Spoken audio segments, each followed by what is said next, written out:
Bom dia a todos, bom dia a todas, sejam muito bem-vindos e bem-vindas a mais um ECL Mercado Investimentos.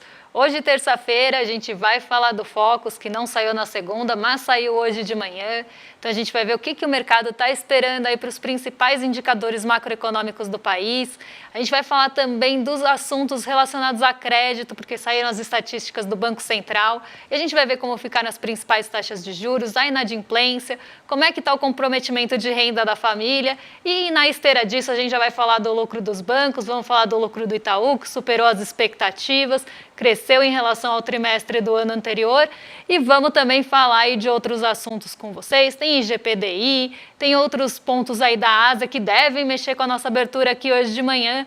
Mas antes de tudo isso, André, bom dia, como você está? Bom dia, Débora, bom dia a todos os nossos telespectadores. Finalmente o Focus saiu. Não saiu muito, né? Porque na verdade não mudou muita coisa, na verdade não mudou nada, né? Mas a gente vai explicar aí o que está acontecendo com o Focus.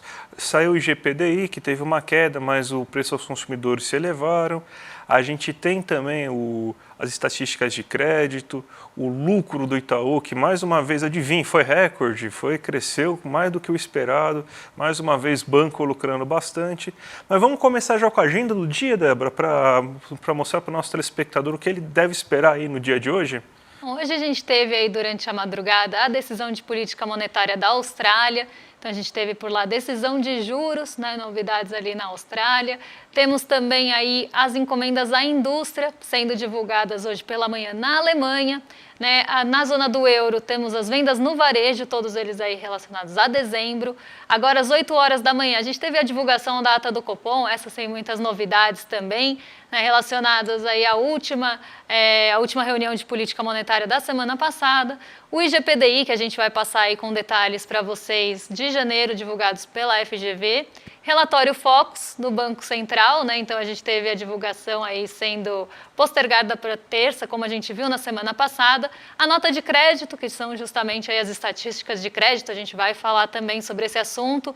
Hoje um ponto que deve ficar aí também no radar é que 4 dirigentes do Fed vão falar durante a tarde, tanto em eventos aí, como também vão dar seus pronunciamentos. Depois do Jerome Powell jogar um balde de água fria no fim de semana no mercado, vamos ver como é que esses discursos vêm aí ao longo do dia, porque eles podem reforçar aquela expectativa que já está bem afastada de corte dos juros em março, né? Já agora sendo aguardada para maio. A gente tem também balanços aí depois do fechamento, a gente tem balanço da TIM, da Ford, da UBS, e em Taiwan o mercado já está fechado aí devido a feriado. Então hoje a gente tem na discussão central aí, os presidentes dirigentes, na verdade, do Fed ao longo da tarde. Isso deve ganhar uma atenção justamente depois do Jerome Powell falando no fim de semana. E assuntos aí, divulgações importantes para a gente entender aí termômetro de inflação, né, o que esperar do IPCA, que também sai nessa semana. Temos as estatísticas de crédito, então pontos importantes sendo divulgados hoje, e os balanços também devem ficar aí na centralidade. Vamos colocar então já a notícia aí no nosso site, né, que está repercutindo um pouco aí que os Estados Unidos estão operando misto. Mas a gente tem novidades na Ásia, vídeo foi vazado, né? Então teve um vídeo vazado aí de uma reunião com o Xi Jinping, e isso aí fez com que as bolsas, principalmente na China, virassem um foguete, né, Débora? Exatamente. A Bloomberg, na verdade, ela vazou ali, não vazou, mas uma fonte disse que o pessoal, né, do governo e o Xi Jinping estavam para se reunir para conversar sobre possíveis estímulos no mercado financeiro. E essa notícia, ela veio junto a outros pontos que devem estimular o mercado por lá.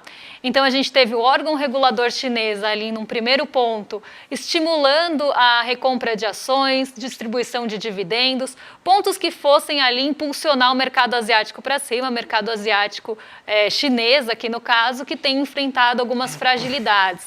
Então a gente teve essa primeira notícia desse órgão regulador chinês, colocando esses pontos aí como pauta para tentar estimular o mercado financeiro. Em seguida, um fundo acabou entrando ali, fundo que controla bancos estatais, que tem ali operações importantes, também se pronunciou que vai aumentar ali suas posições em ações. Então a gente tem esse aumento, né, essa compra de ações, essa entrada maior aí no mercado acionário por esse fundo importante. Então a gente vai ter também um estímulo vindo por aí. E em seguida a gente teve essa divulgação da Bloomberg que acabou trazendo aí um arremate final para jogar as bolsas para cima. Então a gente tem 3 pontos pelo menos aí que sugerem algum estímulo no mercado financeiro chinês. Isso fez com que o Xangai Composto se recuperasse. Então, se o Xangai Composto vinha ali de dias mais difíceis, né, enfrentando quedas e trazendo ali bastante incerteza, hoje ele conseguiu se recuperar. O Xangai Composto subiu 3,18. Como vocês podem ver aí, o movimento dele, né, foi bastante ascendente, ele fechou numa alta importante. E aí eu até chamo a atenção para os gráficos que estão na lateral, porque a gente tem ali movimentação em tempo real do Ibovespa, do índice de commodities e do dólar. E a gente vê que a gente está tendo quase um acompanhamento, tanto do Ibovespa como do índice de commodities, em relação ao movimento dessa madrugada do Xangai Composto. Então, por mais que a gente tenha tido até algum movimento mais de queda em algumas commodities, como no minério de ferro, isso não foi suficiente para trazer pessimismo. Os ventos estão vindo da Ásia para cá com um otimismo bastante grande, justamente puxados aí por esse movimento do Xangai Composto na madrugada e desses estímulos da China. Então a gente sabe, né, a situação, principalmente de setor imobiliário e outros setores ali mais sensíveis que estão sofrendo na China, então isso deve vir aí como uma ação direta do governo para tentar reverter essa situação. A notícia foi muito bem recebida e a gente vê justamente aí nosso índice reagindo a isso, o dólar caindo, e o índice de commodities também reagindo a isso, até porque petróleo hoje também está no movimento mais ascendente. Vamos falar do Focus então, Débora? Vamos para o Brasilzão aqui, porque saiu finalmente o boletim Focus e não mudou literalmente nada, Até parece que o pessoal falou, não, já chegando no carnaval, eu acho que eu vou aproveitar esse fim de semana. Foi nos bloquinhos aqui de São Paulo, teve bloquinho na Faria Lima, acho que estava o mercado inteiro foi naquele bloquinho lá, porque não teve nenhuma mudança. Está vendo? Está tudo assim com sinalzinho de igual aqui, igual. Então não teve mudança de nada. Ainda se espera um IPCA, ou seja, uma inflação de 3,81 para esse ano e de 3,5 para o próximo. Você tem uma expectativa de PIB de 1,6% esse ano e de 2% para o próximo. O câmbio ainda é esperado em R$ 4,92 para esse ano e R$ 5,00 para o próximo. E a Selic deve fechar em 9% esse ano e em 8,5% para o próximo. Então, o que a gente teve? Primeiro, a gente teve uma ausência de dados muito relevantes. O único dado que poderia mudar alguma coisa é a produção industrial, mas a produção industrial de 2023 que saiu, então ainda não tem expectativas para 2024. O pessoal do Boletim Focus não liga muito, deveria ligar mais, né, mas não utiliza muito os PMIs para fazer suas projeções, então você teve quase que uma ausência completa de dados por ano de 2024, e a inflação também não teve nenhuma novidade, e isso fez com que o Boletim Focus ficasse assim, nessa estagnação completa, né? Então, sem grandes novidades, sem muitas mudanças. Talvez essa semana temos algumas mudanças, principalmente na inflação, porque vai ser divulgado o IPCA no dia 8, quinta-feira, né? Então pode ser que antes do pessoal do mercado financeiro ir para os bloquinhos na sexta-feira, eles vão lá e mudem a expectativa do IPCA. Mas tirando isso, assim, deve ser algo que vai ficar bem estagnado. Não deve mudar muito a percepção de câmbio e Selic aí nas próximas divulgações. Talvez mude somente a de inflação, né, Débora? Exatamente, porque essa semana tem divulgação importante aí do IPCA. Mas enquanto a gente espera o IPCA, a gente tem o IGPDI que foi divulgado hoje, né, André, pela FGV? Exatamente, o GPDI é um daqueles índices da Fundação Getúlio Vargas, que é feito pelo IBRE-FGV, né? E você teve uma queda de 0,27% em janeiro, né? Então são os dados de janeiro de inflação já começando a sair. A gente vai colocar aqui para vocês como que foi, então, o IGPDI em janeiro, né? Que ele teve uma queda geral de 0,27 no acumulado em 12 meses, ou seja, de janeiro de 2023 a janeiro de 2024, ele já caiu 3,61%, mostrando, então, uma deflação no índice. mas essa deflação está vindo do preço aos produtores. Então, novamente, a gente teve uma queda considerável dos preços aos produtores, 0,59% nesse mês, que fez com que o IPA, que é o preço ao produtor, chegasse em 6,31% de queda em 12 meses, mas o mais importante, o que mais a gente tem que ficar olhando, porque isso aí sim pode ser um termômetro para a gente já observar o IPCA, foi uma alta, que é bem considerável, inclusive, de 0,61% esse mês, fazendo o IPC chegar em 3,36% no acumulado. E novamente a gente teve dois grupos que pressionaram muito a inflação. E normalmente a inflação nos meses de janeiro, fevereiro e março costumam ser mais elevadas, porque você tem uma série de reajustes que ocorrem esses meses, e o reajuste que mais ocorre com frequência em janeiro é justamente mensalidades escolares, de faculdades, ensino médio, fundamental, creche e tudo mais. E você tem um aumento no preço considerável, tanto que o grupo educação ele teve uma alta de 2% no IGPDI desse mês, e a gente, quando for olhar a inflação, também deve ver um impacto bem grande do grupo educação. O que ainda é o grande problema, que aí não é uma questão só de sazonalidade, é a questão climática, que a gente vem alertando vocês, e deve persistir pelo menos até abril desse ano, segundo os prognósticos, é justamente os alimentos, que foi o segundo grupo que mais se elevou, com aumentos consideráveis desses alimentos em natura que a gente planta nos cinturões verdes, próximos das grandes cidades, que é, por exemplo, batata, cebola, tomate, e esses bens tiveram um preço muito elevado aí, segundo mostra o IPCDI, né? Então, esse aí é o grande problema, vai ser também um grande impacto na inflação no mês de janeiro, né? Então, talvez mude, talvez aumente um pouquinho a percepção de inflação aí do relatório Focus para a próxima semana, Débora. E a gente tem que ficar de olho aí no peso dos alimentos, né? Como é que a gente tem esse comportamento no IPCA, até depois a gente vai trazer a inflação por extrato de renda, porque a gente sabe que aumento em preços de alimentos acaba aí impactando bastante famílias com rendas menores devido ao peso da cesta básica na renda. Então, esse é um ponto para a gente ficar aí atento, né? E também ir acompanhando as medidas para que isso seja mitigado. Mas vamos falar agora de endividamento, né? Porque saíram também as estatísticas de crédito do Banco Central, que trazem ali vários pontos importantes para a gente analisar, como quanto estão as taxas de juros ao ano, qual que é a taxa de inadimplência daquela modalidade de crédito. A gente sempre traz essas atualizações para vocês e não deixaríamos aí de trazer novamente as taxas médias de juros e de inadimplência por modalidade de crédito entre as pessoas físicas no mês de dezembro. Então, aqui a gente está olhando ainda o mês de dezembro, final do ano passado. Como a gente sempre fala e reforça aqui, né, tem toda aquela mítica, né, de que o brasileiro é inadimplente, e isso faz com que a taxa de juros seja alta aqui no Brasil, e a gente sempre traz justamente esse quadro para mostrar o contrário.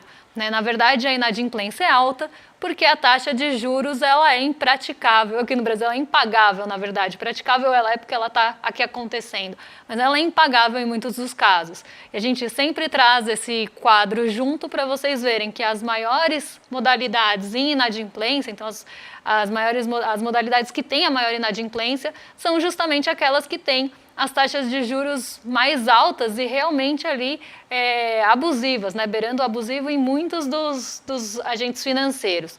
O cheque especial, né, que é aquele quando você entra no limite da conta, teve uma taxa média aí ao ano de 128,3%, a inadimplência nessa modalidade ficou em 13,5%, o crédito pessoal não consignado, então aquele que não tem desconto em folha, crédito pessoal aí mais livre, né, que também não tem ali nenhuma destinação, ficou em 94% a taxa ao ano, uma taxa até que sofreu elevação do mês passado para cá, e a inadimplência em 6%.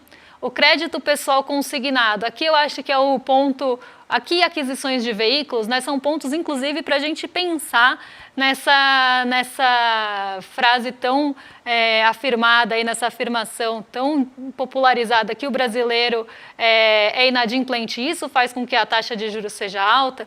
A gente está falando de crédito pessoal consignado, aquele com folha, que tem desconto em folha. Então, do pensionista do INSS, da pessoa que tem ali um trabalhador do setor privado, do servidor público, que tem o desconto do crédito já em folha, a gente teve uma taxa de 24,4% ao ano, ainda que menor do que as outras, é uma taxa elevada e a inadimplência não é alta, até porque o desconto em folha acontece ali, tem o salário ali quase que garantindo aquele crédito. E mesmo assim a gente tem uma taxa elevada no Brasil de 24,4% ao ano.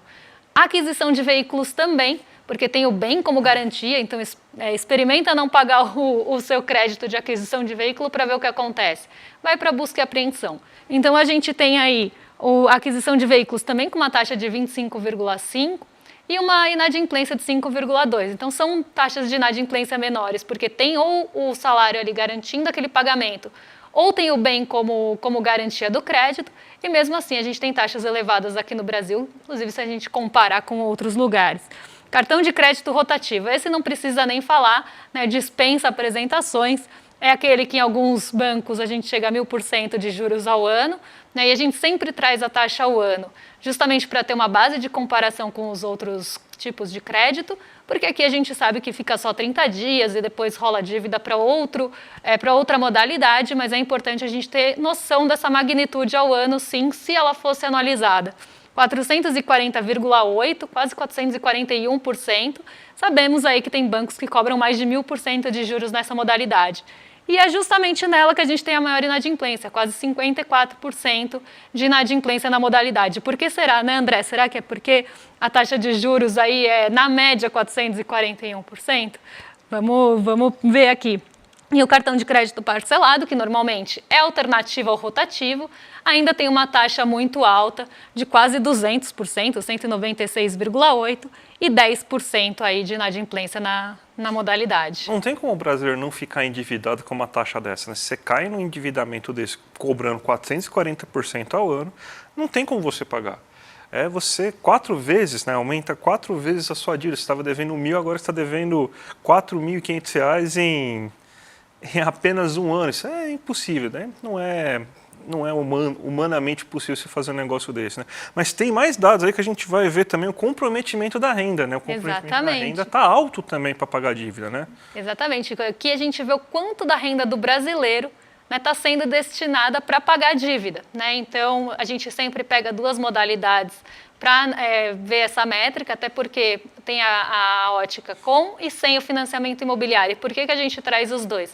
Porque financiamento imobiliário normalmente são parcelas mais altas e comprometem mais a renda.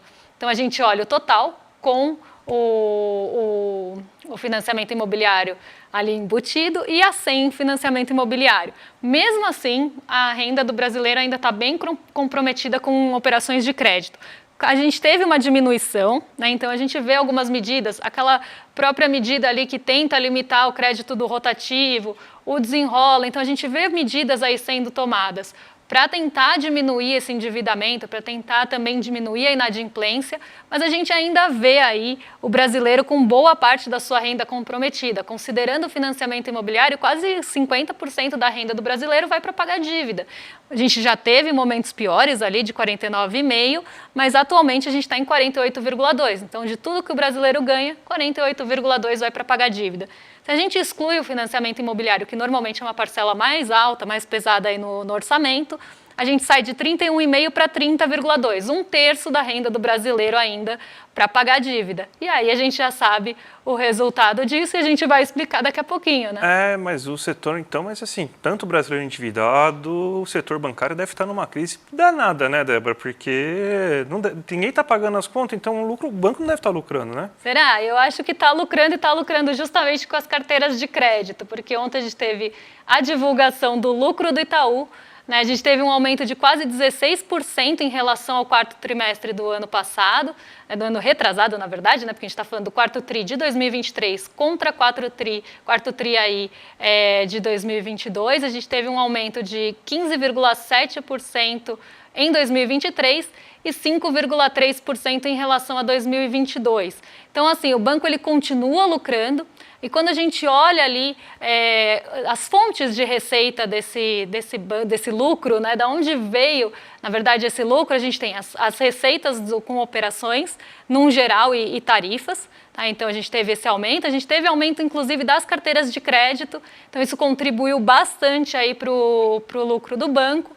E a gente tem também ali as modalidades ali de cartão de crédito ganhando um peso grande no lucro do Itaú. E aí quando a gente olha, inclusive nessa manhã, vou aqui colocar na tela para vocês, o setor financeiro, ele está muito bem, obrigado com a notícia, está muito feliz aí, né? A gente olha as principais ações do setor financeiro, estão todas em alta. Quando a gente pega o índice que reúne as ações do setor de uma forma geral, está subindo 1,25 nessa manhã. Então, o mercado reagiu muito bem aí a esse lucro elevado do Itaú. E a gente sabe, né, que o banco sempre ganha. Tem duas pessoas que sempre ganham, o banco e a banca, né? Então, a gente sempre brinca que o banco sempre ganha em todas as situações, seja numa situação mais de crise ou numa situação que a gente esteja aí em recuperação, o banco vai dar o seu jeito de lucrar e vai dar o seu jeito de ganhar. E não é à toa, né? Se a gente pensar que 48% da renda do brasileiro vai parar na mão do banco em algum momento. Vamos aproveitar o assunto, o ensejo, e vamos ver a abertura de mercado. 4 minutinhos aí, Débora, para a gente fazer a abertura do mercado aí. Vamos ver então como que está o nosso Ibovespa. 1,36 tá puxando, hein? Tá puxando. E quem puxou foi justamente o Xangai Composto, com a sua alta de 3%. Essas notícias, como eu falei, positivas vindas da China, essa expectativa de estímulo, mesmo que ainda no mercado financeiro, fez com que ali as bolsas emergentes reagissem, aí, emergentes, exportadoras de commodities. Brasil, dentro desse bolo, a gente vê o nosso Ibovespa subindo aí 1,34 nessa manhã. A gente tem um outro ponto importante que a gente não pode deixar de falar, que é a recuperação dos preços do petróleo. Então, a gente teve ali alguns dias ruins na semana passada para preço de petróleo. Ontem e hoje a gente vê uma recuperação do preço do petróleo, então isso acabou puxando ontem, por exemplo, a Petrobras para cima, e hoje esse movimento continua, mas a gente tem que pensar nos limitadores aí que a gente tem para o nosso Ibovespa. Um deles é o rendimento das treasuries. Então, a gente deve ter o rendimento das treasuries hoje, limitando um pouquinho a alta do Ibovespa, apesar dela estar bem acelerada, porque a China tem um peso muito grande aqui na nossa bolsa. Se a gente pensar no peso dos exportadores de commodities, a gente já tem um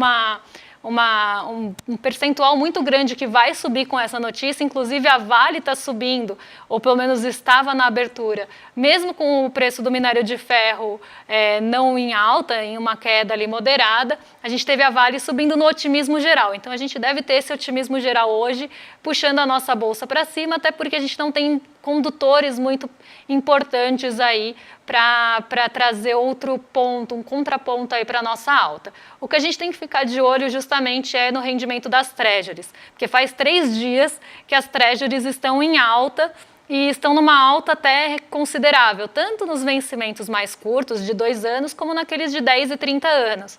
Treasuries aqui, só para todo mundo ficar na mesma página, são os títulos de dívida dos Estados Unidos.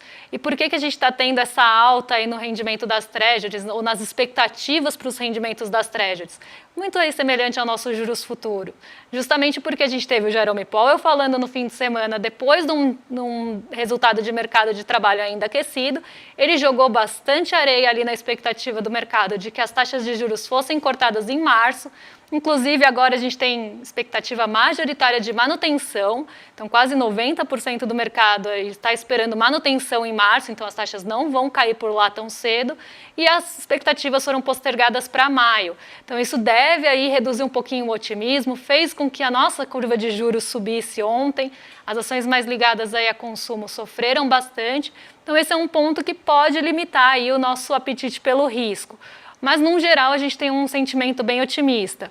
O S&P 500 agora abre em alta depois da queda de ontem. Ontem as bolsas em Nova York fecharam todas em queda, inclusive algumas bolsas asiáticas acabaram reagindo a isso. Caso do Nikkei 225, caiu 0,5%, aí 0,53%, porque o Nikkei 225 é mais sensível a notícias de Nova York, a Estados Unidos. Ele acabou caindo na esteira junto com as bolsas por lá.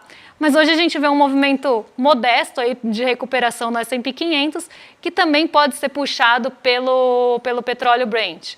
O dólar cai, mas não cai tão intensamente quanto a alta da nossa bolsa, justamente porque a gente tem né, um limitador, que são as treasuries.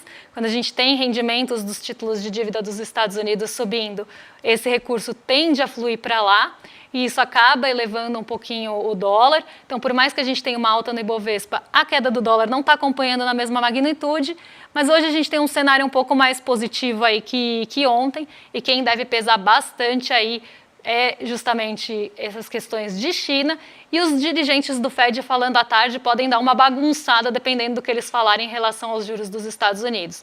E aí isso pode diminuir um pouquinho o otimismo. Vamos falar agora do evento do ICR, a super live aí que vai ter no dia 18 de fevereiro com o Renato Freitas, né?